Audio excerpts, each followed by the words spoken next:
ये आज के भारत में वो उसको सपने देखने की जरूरत नहीं है, उसको मालूम है कि ये पॉसिबल है।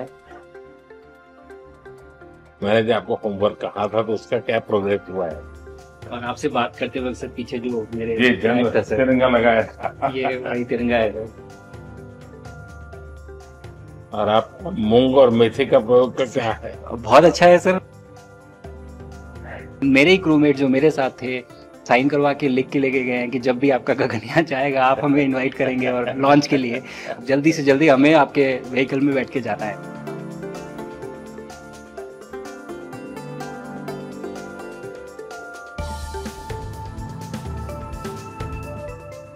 आप लोग जब इतनी बड़ी यात्रा करके वापस पहुंचते हैं, जी सर। काफी कुछ चेंज फील होता होगा। जस्ट मैं समझना चाहता हूँ वो किस प्रकार से अनुभव करते हैं आप लोग। सर जब ऊपर भी जाते हैं तो वहाँ का जो वातावरण है, एनवायरनमेंट है, वो अलग है, ग्रेविटी नहीं है। आप जाते हैं उसमें तो सीटिंग अरेंजमेंट वैसा ही रहता है जो वैसे ही रहता है सर। और पूरे 23-24 घंटे उसमें निकालना पड़ता है। हाँ सर, लेकिन एक बार जब आप अंतरिक्ष में पहुंच जाते हैं तो आप सीट खोल के अपना हार्नेस खोल के आप उसी कैप्सूल में आप मूव अराउंड आप जा सकते हैं, इधर उधर चीजें कर सकते हैं। इतनी जगह है उसमें? बहुत तो नहीं है सर, लेकिन थोड़ी बहुत है। मतलब आपका फाइटर जेट का कॉकपिट है उससे तो ज्यादा अच्छा है। उससे तो ज्यादा अच्छा है सर। बट पहुंचने के बाद सर काफी कुछ चेंजेस होते हैं, जैसे पूरा आपका हार्ट स्लो हो जाता है, तो वो कुछ बदलाव होते हैं और वो फिर लेकिन 4-5 दिन में बॉडी आपकी यूज टू हो जाती है, वहां आप नॉर्मल हो जाते हैं। और फिर जब वापस आते हैं तो फिर वही दोबारा से वही सारे चेंजेस आप मतलब चल नहीं सकते वापस आते हैं तो चाहे आप कितने भी स्वस्थ हो। मुझे बुरा नहीं लग रहा था, मैं ठीक था, लेकिन फिर भी जब पहला कदम रखा तो मैं मतलब गिर रहा था तो लोगों ने पकड़ रखा था मुझे। फिर दूसरा तीसरा, हालांकि मालूम है कि चलना है, लेकिन वो ब्रेन जो है वो उसको टाइम लगता है सर वापस समझने में कि अच्छा अब ये नया एनवायरनमेंट है, नया वातावरण है। यानी सिर्फ बॉडी का ट्रेनिंग नहीं है, माइंड का ट्रेनिंग ज्यादा है। माइंड का ट्रेनिंग है सर। बॉडी में ताकत है, मांसपेशियों में ताकत है, लेकिन वो ब्रेन की रीवायरिंग होनी है, उसको दोबारा से ये समझना है कि ये नया एनवायरनमेंट है। अब इसमें आपको चलने के लिए इतनी ताकत लगेगी या इतना एफर्ट लगेगा, वो वापस से समझते हैं सर। सबसे ज्यादा समय से वहां कौन था, कितने समय का? इस समय सबसे ज्यादा समय लोग एक टाइम पे करीब 8 महीने तक लोग रह रहे हैं सर। इसी मिशन से शुरू हुआ है कि 8 महीने तक रहेंगे। अभी वहाँ जो लोग मिले आपको? हाँ, उनमें से कुछ लोग हैं जो कि दिसंबर में वापस आएंगे। और आपका मूंग और मेथी का प्रयोग का क्या है? बहुत अच्छा है सर। मैं इस बात से बहुत सरप्राइज था कि लोगों को इसके बारे में पता नहीं था, इन चीज़ों के बारे में। फूड बहुत बड़ा चैलेंज है सर एक स्पेस स्टेशन पे। जगह कम है, कार्गो महंगा है, आप कम से कम जगह में ज़्यादा से ज़्यादा कैलोरी और न्यूट्रिशन आपको पैक करने की हमेशा कोशिश रहती है। और हर तरह से प्रयोग चल रहे हैं सर। और इनको उगाना बहुत सिंपल है, बहुत ज़्यादा रिसोर्स नहीं चाहिए स्पेस स्टेशन में। छोटा सा एक आप डिश में थोड़ा सा पानी डाल के उनको छोड़ दीजिए और वो बहुत अच्छे से 8 दिन बाद वो स्प्राउट होना शुरू हो गए थे सर, स्टेशन में ही मुझे देखने को मिले। तो हमारी जो ये टिपिकल जो हमारे कंट्री के जो ये जो सीक्रेट्स हैं मैं बोलूँगा सर, जैसे ही हमें ये मौका मिला कि हम माइक्रोग्रेविटी रिसर्च में पहुंच पाए, ये वहाँ पहुंच गई। और क्या पता कि ये हमारी फूड सिक्योरिटी प्रॉब्लम को सॉल्व करें, जो कि एस्ट्रोनॉट्स के लिए तो एक तरह से है ही सर स्टेशन में, लेकिन अगर वहाँ सॉल्व होती है तो ये पृथ्वी पे भी लोगों के लिए फूड सिक्योरिटी की प्रॉब्लम सॉल्व करने में हमारी मदद कर सकती है। पहला एक बार कोई भारतीय आया। जी सर। तो भारतीय को देख करके उनके मन में क्या रहता है, क्या पूछते हैं, क्या बात करते हैं, ये बाकी जो दुनिया के देश के लोग होते हैं? जी सर, मेरा पर्सनल अनुभव जो रहा है सर पिछले 1 साल में, मैं तो जहाँ भी गया, जिससे भी मिला, सभी लोग बहुत खुश हुए मुझसे मिलके, बहुत एक्साइटेड थे बात करने में, आके मुझसे पूछने में कि मतलब आप लोग क्या कर रहे हैं, कैसे कर रहे हैं। और सबसे बड़ी बात ये थी कि सबको इसके बारे में मालूम था कि भारत स्पेस के क्षेत्र में क्या कर रहा है, सबको इस बारे में जानकारी थी। और सब मुझसे ज़्यादा तो कई लोग थे जो गगनयान के बारे में इतना एक्साइटेड थे, जो आके मुझसे पूछ रहे थे कि आपका मिशन कब जा रहा है।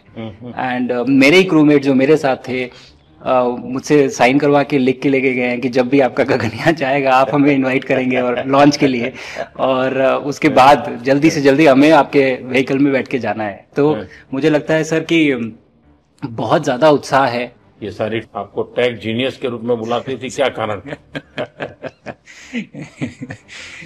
नहीं सर, वो लोग मुझे लगता है बहुत काइंड है जो इस तरह से बोलते हैं, बट मेरी जो ट्रेनिंग रही है सर, जो एयरफोर्स में ट्रेनिंग रही है और उसके बाद हम लोग ने टेस्ट पायलट की ट्रेनिंग की सर। तो मैं एयरफोर्स में जब गया था तो मुझे लगा था कि पढ़ाई नहीं करनी पड़ेगी, बट मुझे उसके बाद बहुत पढ़ाई करनी पड़ी जो मुझे पता नहीं था।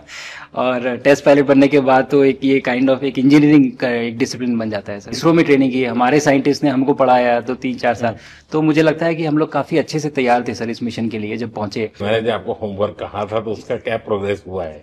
बहुत बहुत अच्छा प्रोग्रेस हुआ है सर, और लोग काफी हंसे थे मेरे साथ उस मीटिंग के बाद। उन्होंने मुझे चढ़ाया भी था कि आपके प्रधानमंत्री ने आपको होमवर्क दिया है। मैंने कहा, हाँ, दिया तो है, और बहुत जरूरी है सर। हमें इस बात का आभास था, मैं गया ही इसलिए था। मिशन तो एक सक्सेसफुल हुआ है सर, हम लोग वापस आ गए हैं, लेकिन ये मिशन अंत नहीं है, मिशन तो शुरुआत है। तो अरे तो मैंने उसी दिन भी कहा, आपने उस दिन बोला था सर, हमारा पहला कदम है, पहला कदम है सर। तो इस पहले कदम का मेन जो उद्देश्य था वो यही था कि हम कितना कुछ इससे सीख के हम वापस ला सकते हैं। लेकिन सबसे बड़ा काम होगा हमारे सामने, एक बहुत बड़ा एस्ट्रोनॉट का पूल होना चाहिए हमारे पास सर। हमारे सामने 40-50 लोग सर रेडी इस प्रकार का सर। अब तक तो शायद बहुत कम बच्चों के मन में होता होगा, हाँ यार ये कुछ अच्छा है सर। लेकिन अब आपके आने के बाद शायद वो विश्वास भी बहुत बढ़ेगा, आकर्षण भी बढ़ेगा। सर जब मैं छोटा था, राकेश शर्मा सर पहली बार गए थे 1984 में, पर एस्ट्रोनॉट बनने का सपना कभी मेरे मन में नहीं आया, क्योंकि हमारे पास कोई प्रोग्राम नहीं था, कुछ भी नहीं था सर। बट मैं जब इस बार गया सर स्टेशन में, तो 3 बार मैंने बच्चों से बात की। एक बार लाइव इवेंट था सर, और 2 बार रेडियो के थ्रू उनसे बात हुई। और तीनों इवेंट में सर एक बच्चा था हर इवेंट में जिसने पूछा कि सर मैं कैसे एस्ट्रोनॉट बन सकता हूँ। तो मुझे लगता है कि ये अपने आप में हमारे देश के लिए बहुत बड़ी सफलता है सर, कि आज के भारत में वो उसको सपने देखने की जरूरत नहीं है, उसको मालूम है कि ये पॉसिबल है, हमारे पास ऑप्शन है और हम बन सकते हैं। और आपने जैसा कहा सर कि ये जिम्मेदारी है मेरी, मुझे लगता है मुझे बहुत मौका मिला कि मैं अपने देश का रिप्रेजेंट कर पाया हूँ, और अब ये मेरी जिम्मेदारी है कि अब मैं ज़्यादा से ज़्यादा लोगों को यहाँ तक पहुँचाऊँ। अब स्पेस स्टेशन और गगनयान सर, जो हमारे बड़े मिशन हैं सर, उसमें आपका एक्सपीरियंस बहुत काम आएगा। तो मुझे लगता है सर कहीं ना कहीं हमारे लिए एक बहुत बड़ा मौका है, स्पेशली सर क्योंकि जिस तरह का कमिटमेंट हमारी गवर्नमेंट आपके द्वारा जो है इस स्पेस प्रोग्राम को sustained budget every year in spite of failures, जैसे कि चंद्रयान 2 सर सक्सेसफुल नहीं हुआ, उसके बाद भी हमने कहा कि नहीं हम आगे बढ़ेंगे, चंद्रयान 3 सक्सेसफुल हुआ।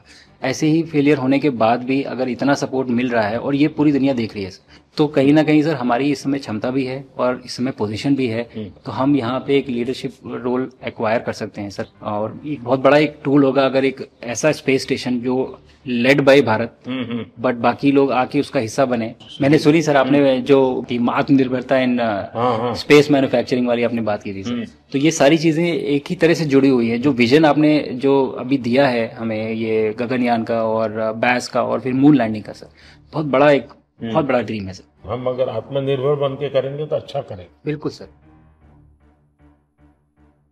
मैंने काफी सारी चीजें सर स्पेस पे फोटोग्राफ वगैरह कोशिश की भारत की लेने की। ये भारत यहाँ से शुरू से ये ट्रायंगल, ये बैंगलोर है सर, ये हैदराबाद क्रॉस हो रहा है, और ये जो फ्लैश आप देख रहे हैं सर ये सारी बिजली चमक रही है, बिजली जो पहाड़ों में हो रहा है, और ये क्रॉस होती है जो डार्क एरिया आता है सर ये हिमालय आ जाता है, और ये ऊपर की तरफ जो जा रहे हैं सर ये तारे हैं सारे, और ये क्रॉस करते ही ये पीछे से सूरज आ रहा है सर।